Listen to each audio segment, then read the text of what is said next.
Hey members, I want to make a quick video discussing some of the ways in which some of the strategies that you can use to answer some of the problems that are present in the critical reading portion of the SAT test, right? So let me go ahead and get started. The heretofore peaceful natives seeking blank, the treachery of their supposed allies became, comma blank, according to their perspective, comma, embittered and vindictive, right? So first thing I want to do is I want to define a word that you probably rarely ever see, which is heretofore, right? Now, a third of that word is half of the word before. So we can use that thinking to kind of through context and inference, kind of guess what that word means. Now, what that word means is until now or until this point, right? So that means the natives were peaceful up until this point, that point is everything that follows this comma. Okay. So second thing is we're going to go ahead and define the word vindictive. What does it mean to be vindictive? Well, some kids might not know this, but in order to be vindictive, or excuse me, not in order to, but being vindictive means being vengeful or seeking revenge for a wrongdoing. Okay. Now, let's deal with this let's deal with this problem in half. Let's cut this problem in half and look and see which words are appropriate for the first blank and see the level of appropriateness. Okay. Now, over here I have the answers, and as you can see, just as in the last video, I've written a synonym above each one of these words. Okay. A synonym is just a word that means close to the same thing. In some instances, it might not be a synonym, an exact word, but it might be a phrase. Okay. So first, let's talk about A, acquiescence in. What does acquiescence mean? To acquiesce means to give in to something, to allow something to happen, or to surrender yourself to something, right? Now let's put it in here. The heretofore peaceful natives seeking acquiescence in the treachery of their supposed ally, right? So that means if somebody's going to do something, if you're going to be the victim of a wrongdoing, you're going to willingly acquiesce to or acquiesce in that thing, that wrongdoing, that treachery in this case, right? Well, that kind of goes against common sense, right? If somebody's going to do something wrong to you, you usually, the same person, would not acquiesce or give into that. So that kind of doesn't fit right off the bat. So we can kind of just, I won't say ignore this, but just keep it in the back of our mind that this is not the most appropriate answer. We'll just do that with a dot. We'll just say that means that's not something that we're looking to as being a possible answer. Okay. The next one, B, magnanimity, right? That's a mouthful. What is magnanimity? Well, being magnanimous means having not necessarily a preference or just having a tendency towards clemency, or clemency just means forgiving something. Someone who is very easy for them to forgive something or some wrongdoing that has been committed to them, that they have been a victim of. Okay, so in this example, just like acquiescence in, it doesn't make sense for somebody to acquiesce to a wrongdoing, right? It also, well, it does make sense, but I mean, it would seem strange in this example, right, to have magnanimity. So the heretofore peaceful natives seeking magnanimity towards the treachery of their supposed allies, right? That doesn't really make sense because they wouldn't be seeking magnanimity towards. That means that would mean that they're trying to be magnanimous, right? Now, either you are magnanimous or you aren't. And I don't think it's something that you can just wake up one day and say, well, you could say that, but I mean, in the face of treachery committed by a supposed ally, maybe, yeah, you could try to be magnanimous, right? So let's just keep that one in the back of our mind. It kind of fits, but it is something about it that's not exactly right. Let's see if we can find a more appropriate answer. And that's all this is. A lot of these answers that they give you, this is a tactic by the test, the people who administer the test, the people who create the test, to really test your intellect, to see if you can choose the most appropriate one. Many of these words will fit. Now, because we have two, there obviously only one will fit in both cases. But in the case where there's only one word, there might be more than one word that really kind of fits, but you must be able to have the kind of the ability to choose one that is most appropriate within the context of the passage that they give you. Right. Next, we're going to talk about C, evidence of. So in this example, if they were seeking evidence of the treachery of their supposed ally, that kind of makes sense, right? So just like magnanimity, it kind of makes sense, but so let's just say, oh, it could work, right?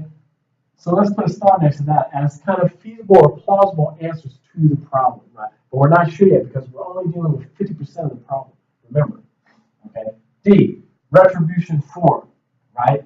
Now, most people, for this example, would say, okay, this if they were also the victim of a treachery committed by someone who they thought of as their ally, retribution to them would make perfect sense. What does retribution mean? It just means vengeance as a punishment.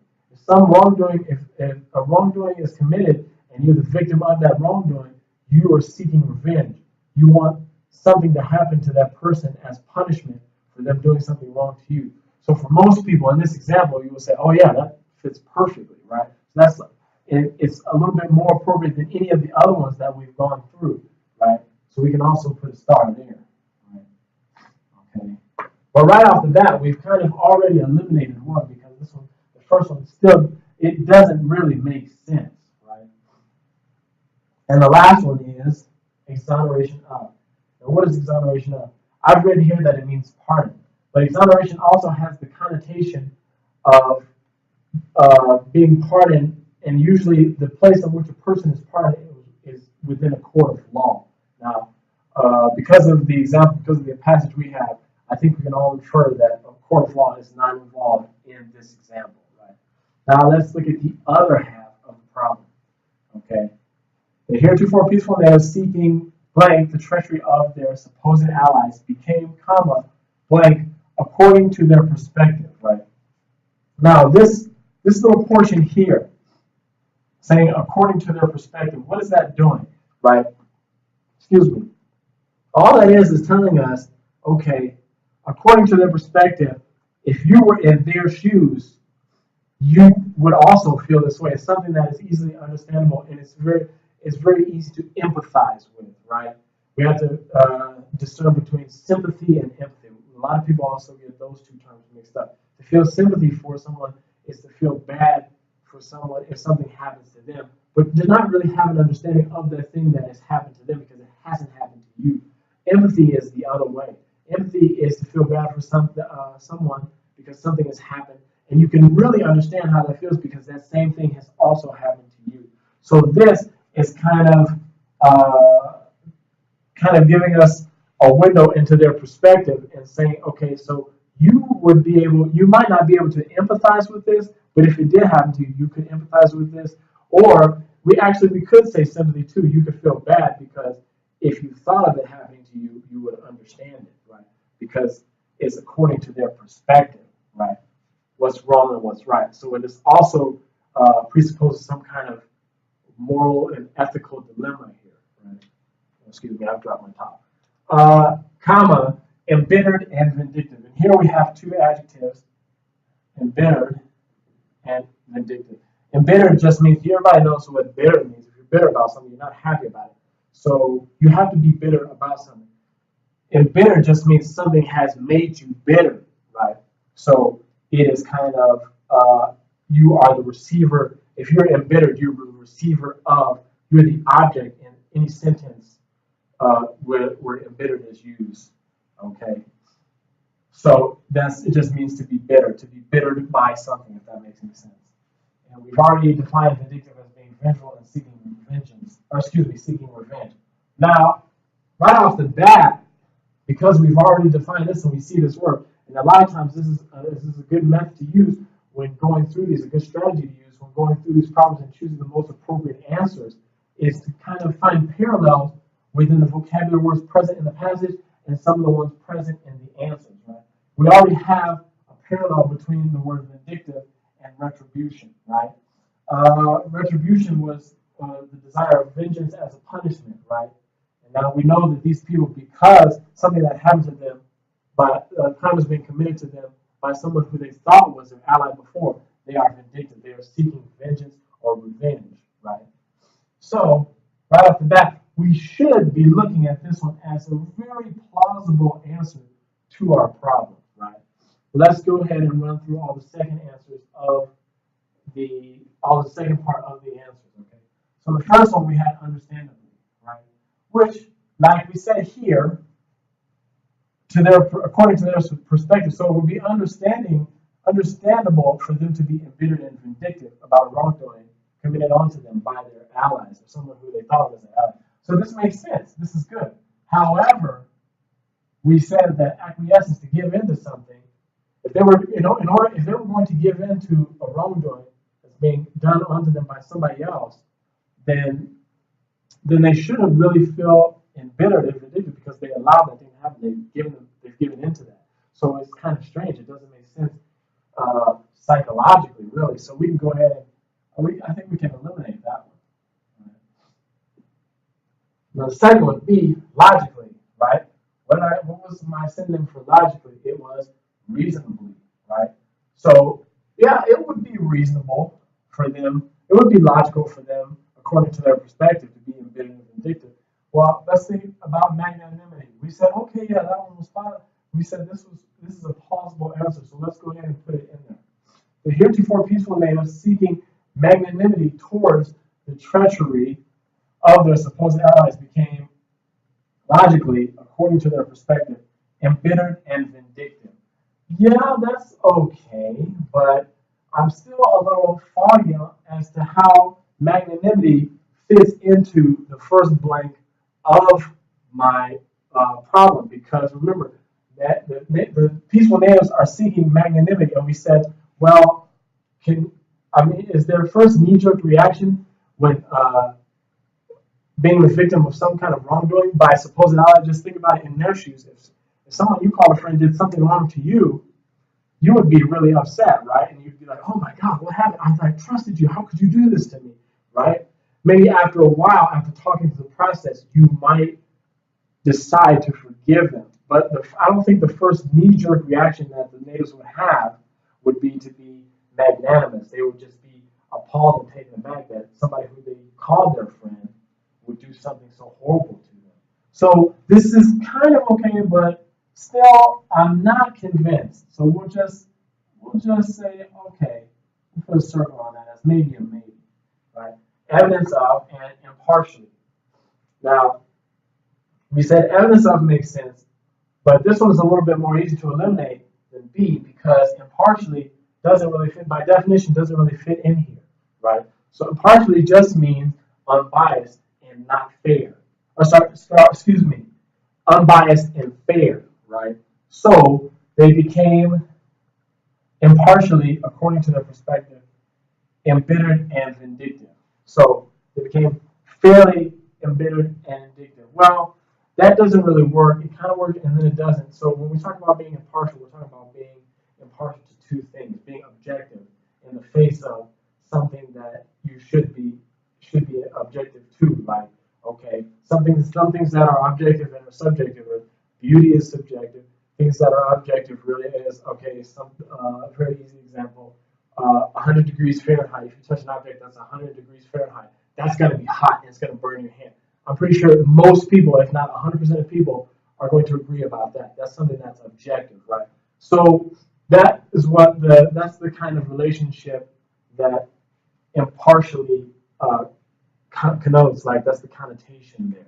So it could work, but we still don't know if that is the right answer. Let's just go ahead and check, be certain and check through all of our answers. Now, here's the special one, D, retribution form. Like we said before, we had this sentence here, according to their perspective. So this is supposed to play on our sympathies to say, okay, you should be able to understand, according to their perspective, they're the victim of some wrongdoing. It would be understandable for them to feel this way, right? So we have this, and we have retribution form. And we also have the relationship between retribution, the definition of retribution, and one of the words found in the passage, which was vindictive, right? So this is a very strong indicator that this is probably the most appropriate answer for this problem. But let's go ahead and run it through there. The heretofore peaceful natives seeking retribution for the treachery of their supposed allies, became justifiably, according to their perspective, embittered and vindictive, right? This makes all the sense in the world because with the other examples, the second sentence, or excuse me, the second answer doesn't really fit with this sentence here where we're supposed to, which is supposed to play on our sympathies and make us understand why they feel this way. But we do feel that we would feel this way, embittered and vindictive, if some wrongdoing was done onto us and we wanted retribution for it. So this for right now, I'm going to say this is our answer. But just for the sake of argument, let's go through and being thorough, let's go through all of our answers. Okay. So last one is exoneration of, and ironically. Well, before we did this part, we said exoneration doesn't really fit because the connotation there is being pardoned of all wrongdoings in a court of law. And there's no court of law as far as we can see in this example. So we said that is wrong. And also, luckily for us, for the sake of elimination, the second one, ironically, is also wrong because the definition of irony is to be in contrast to common belief or common expectation. So it wouldn't be ironic to be the victim of a wrongdoing and then feel embittered and vindictive. That wouldn't be very ironic, right? So we can go ahead and say this is wrong. And also, we did entertain the idea of saying that and putting an exoneration of here, not thinking about the connotation of the court of law. The peaceful natives seeking exoneration of the treachery of their supposed allies. Well, does that mean that maybe they're willing to pardon their supposed allies? No, it doesn't mean that. Why is that? Because of the of after exoneration. To be exonerated of something, if you are exonerated of something, that means you are pardoned for the things that you did. You are exonerated of a crime. So that means you are the perpetrator of that crime. So if we put exoneration of, that would mean that the native people are the perpetrators of the treachery, which in this example doesn't make sense. So we can go ahead and eliminate that, right? So, like we said before, these are appropriate. They kind of fit, but we're still left a little iffy about it. However, there's one answer that really sticks in our minds as being the correct answer, and that is retribution for treachery of their supposed allies and how they became justifiably, when justifiably means what? Just and fair, fairly so, embittered and vindictive. So that's the video, guys. If you like it, as always, please be sure to leave a comment below or contact me at jeteducate@gmail.com or shoot me a line through Facebook Messenger.